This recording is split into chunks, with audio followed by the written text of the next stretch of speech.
하나님의 큰 은혜가 오늘 또 차고 넘치시기를 축복합니다. 이 65장은 어제 아침에 보았던 64장의 그 기도에 대한 응답의 내용입니다. 그리고 65장과 66장은 기도의 응답과 동시에 이사야서의 결론에 해당하는 부분입니다. 이사야서를 성경 황본으로 보고 구분을 해보면 1장부터 39장은 구약에 해당이 되고 또 40장부터 마지막 66장은 신약에 해당이 됩니다. 세분해서 더 보면 40장부터 53장까지는 구속사역에 관한 내용으로 복음서에 해당된다고 볼 수가 있고 또 54장, 55장은 하나님 나라의 확장으로 신약의 사도행전에 해당된다고 볼 수 있습니다. 그리고 56장에서 64장은 생활 문제로 일반적인 내용으로 신약의 서신서에 해당된다고 볼 수가 있습니다.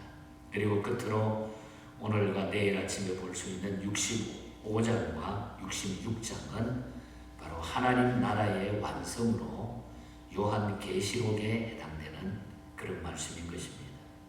오늘 이 본문에는 요한계시록 21장에 나오는 새 하늘과 새 땅이 등장하고 있는 것을 보게 됩니다. 그럼 그 새 하늘과 새 땅에 들어갈 백성들의 삶의 자세가 어떻게 해야 하는가? 오늘 17절에 보면 보라 내가 새 하늘과 새 땅을 창조하나니 이전 것은 기억되거나 마음에 생각나지 아니할 것이라. 요한계시록 21장에 나오는 새 하늘과 새 땅. 자, 그러면은 새 하늘과 새 땅에 들어갈 백성들의 그 삶의 자세. 그래서 오늘 아침에는 새 하늘과 그 새 땅에 들어갈 우리 하나님의 백성들의 삶의 자세가 어떻게 해야 되는가. 이 말씀에 초점을 맞춰서 본장을 25절까지 우리 간단하게 한번 말씀을 정리해 보겠습니다. 먼저 1절부터 7절 사이를 보면은 하나님의 은혜를 감사해야 된다 그 말입니다. 새하늘과 새 땅에 들어갈 우리의 삶의 자세는 늘 하나님의 은혜에 감사하며 살아야 된다.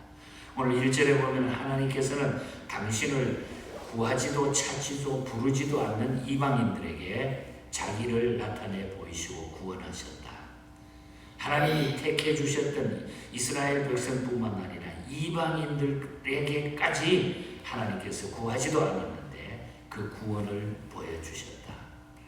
만약에 우리가 이스라엘 백성만 하나님이 구원했으면 이방인 되었던 오늘 우리들은 어떻게 되었을까요? 그런데 이방인 된 우리들에게도 이 하나님의 구원을 주셨다. 이방인이었던 우리도 이 같은 은혜를 받았습니다. 반면에 하나님께서는 선택받은 자들이 패역한 자리에 돌이켜서 하나님께 돌아오기를 기다리십니다. 하나님의 백성인데도 불구하고 자꾸 곁길로 나가는데 하나님께로 돌아오기를 기다린다는 것. 2절의 이야기가 그 이야기입니다. 그러나 끝까지 해개치 않으므로 그들의 악한 행위를 보고 계시다가 3절에서 5절 사이는 결국 그들의 행위에 따라가서 보응을 베푸신다. 보응받게 된다. 그렇다면 하나님의 보응을 초래한 패역한 이스라엘 백성들의 죄악이 무엇입니까? 그들의 범죄는 아주 다양했어요.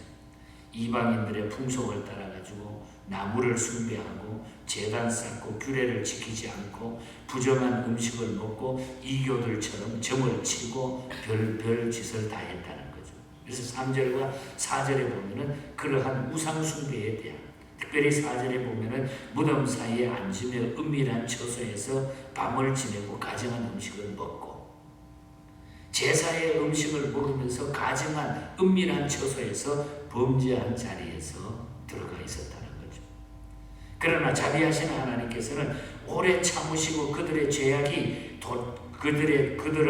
그들이 죄악에서 돌이키시고 하나님께 돌아오기를 그래도 하나님께서는 기다려 주셨다는 거예요. 그러나 그들은 하나님의 부르심과 기다림에 순종하지 않았기 때문에 하나님께서는 보응을 약속하셨다. 그래서 7절에 보면은 그들의 품에 보응하리라.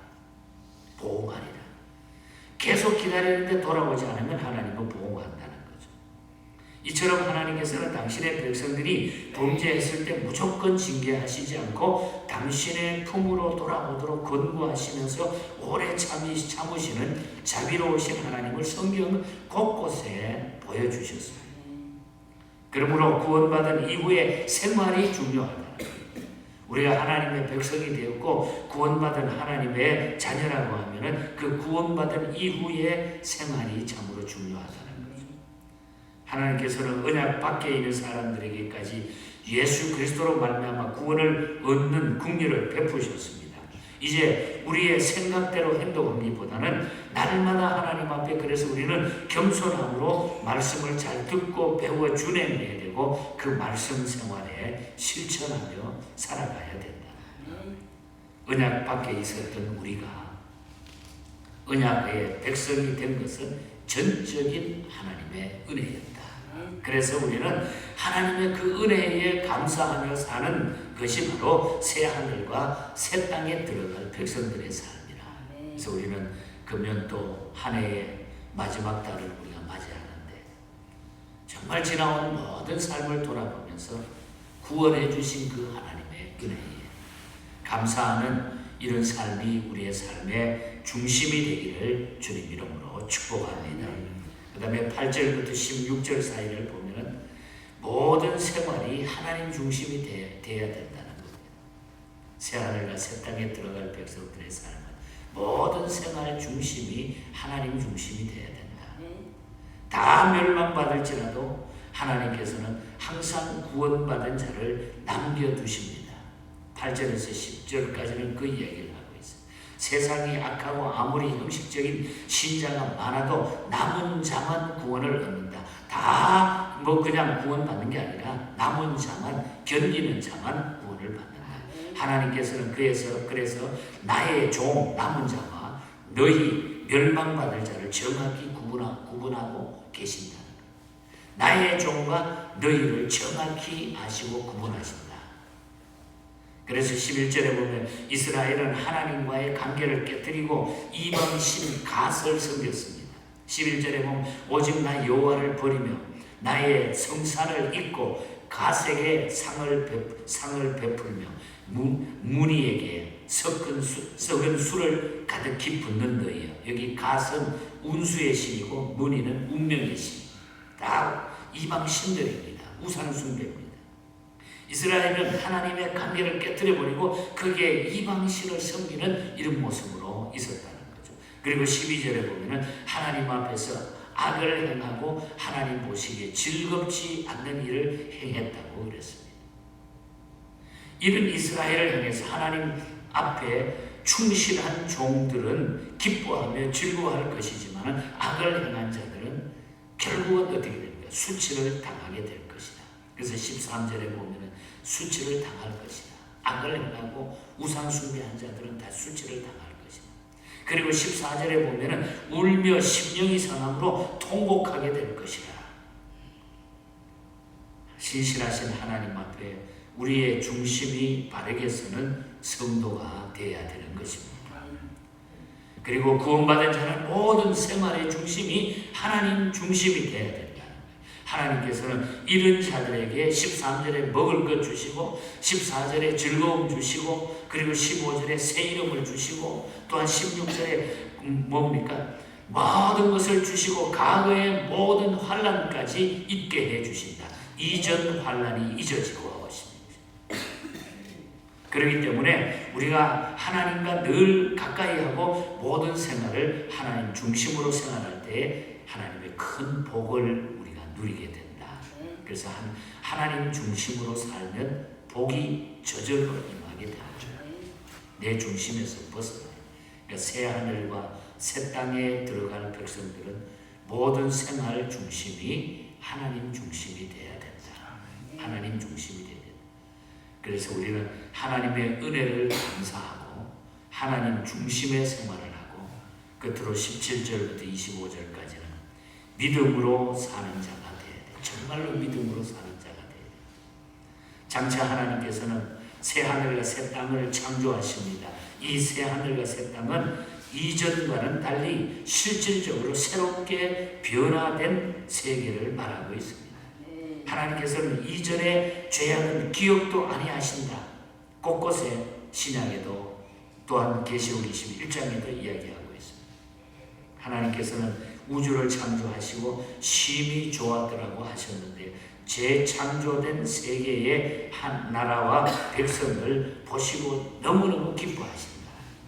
처음에도 기뻐하셨는데 그 다음에 재창조된 새하늘과 새 땅은 더 기뻐하실 것이라 그 말이죠. 그곳은 즐거움과 기쁨이 계속되는 곳임을 예언하고 있습니다. 영광스러운 하나님의 세계를 보게 된다고 그랬습니다. 얼마나 영광스럽겠어요. 하나님께서 창조하신 새 땅은 기쁨과 즐거움으로 영원히 있다고 그랬어요. 그리고 죽음의 세력이 없어진다고 그랬습니다. 18절에 보면 너희는 내가 창조하는 것으로 말미암아 영원히 기뻐하며 즐거워할지어다. 보라 내가 예루살렘을 즐거운 성으로 창조하며 그 백성을 기쁨으로 삼고 19절 내가 예루살렘을 즐거워하며 나의 백성을 기뻐하리니 우는 소리와 부르짖는 소리가 그 가운데서 다시는 들리지 아니할 것이니라. 얼마나 좋아요. 죽음의 세력이 없어진다 그랬습니다. 20절에 보면은 거기는 날수가 많지 못하여 죽는 어린 아이와 수완이 차지 못한 노인이 다시는 없을 것이라. 곧 백세에 죽을 자를 젊은이라 하겠고 백세가 못되어 죽는 자는 저주를 받을 자이니라. 여기 백세가 못되었다고 하는 백세된 죄인은 저주를 받는다. 백세를 있어도 죄인된 사람은 저주를 받는다. 그러니까 오래오래 산다고 하는 것이 좋은 일이 아니라 정말 죄악의 날, 정말 하나님 앞에 이 모든 자유함을 얻는 그런 삶이 우리에게 온다는 거죠. 새하늘과 새 땅에서. 이러한 상태는 어떻게 됩니까? 21절에서 23절에 보면 착취가 없어지고 그리고 이러한 상태는 기도는 반드시 응답되고 완전한 평화가 온다.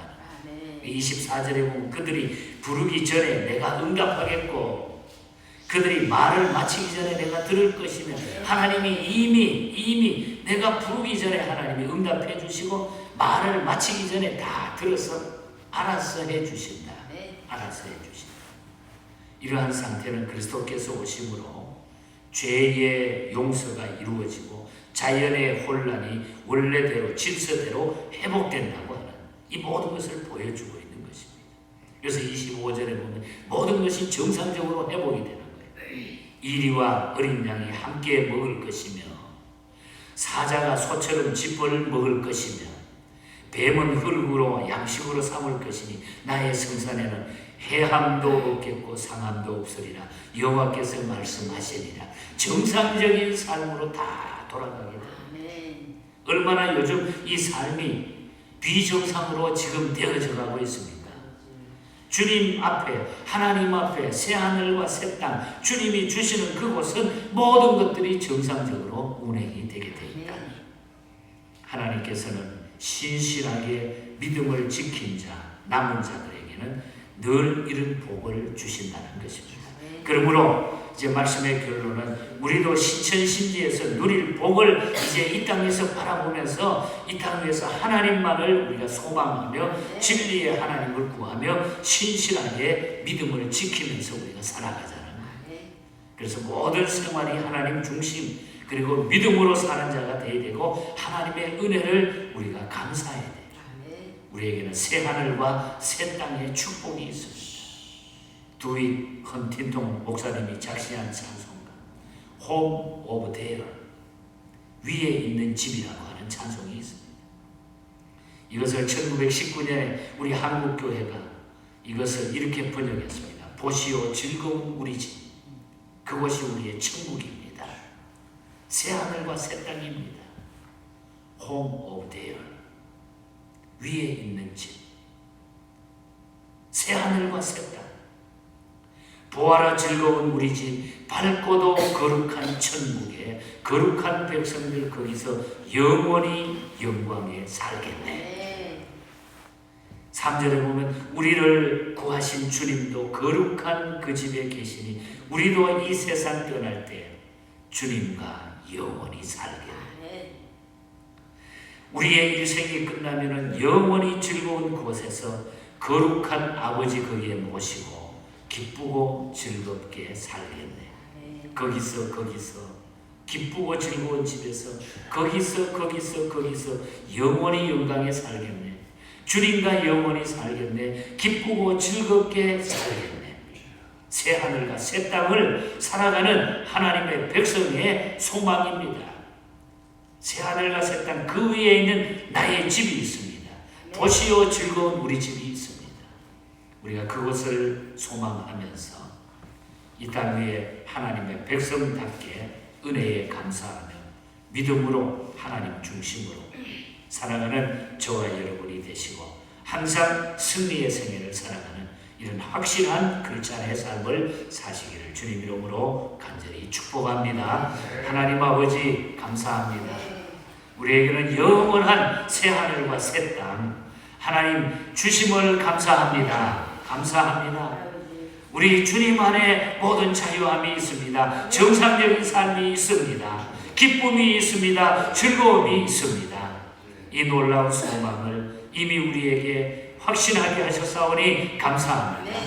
이 믿음 잘 지키다가 주님 부르실 때에 주 앞에 서게 하여 주시옵소서. 이제 이 믿음 잘 지키기 위하여 이 땅에서 주님이 기뻐하는 일을 많이 찾게 해 주시고 주님 앞에 순종하는 저희의 삶이 되게 하시고 나 중심에서 하나님 중심으로 모든 삶을 바꾸어 가게 하여 주시옵소서. 내 고집을 버리게 하시고 이기심을 버리게 하시고 주님 기뻐하는 일로 돌아서게 하여 주시옵소서. 오늘 하루도 이 믿음으로 우리 예언의 모든 성도들 지키시고 하나님 은혜로 인도하여 주시옵소서. 12월 한 달 우리 하나님 사랑하는 우리 교회와 우리 모든 성도들에게 이 지구촌 곳곳에 정말 그리스도의 평화와 탄생과 그 기쁨의 감격이 차고넘치며 모든 어려운 것들이 새롭게 다 회복되게 하시고 전쟁과 모든 일들이 하나님의 뜻 가운데 종결되게 하여 주시옵소서. 거룩하신 예수님 이름으로 기도하옵나이다. 아멘.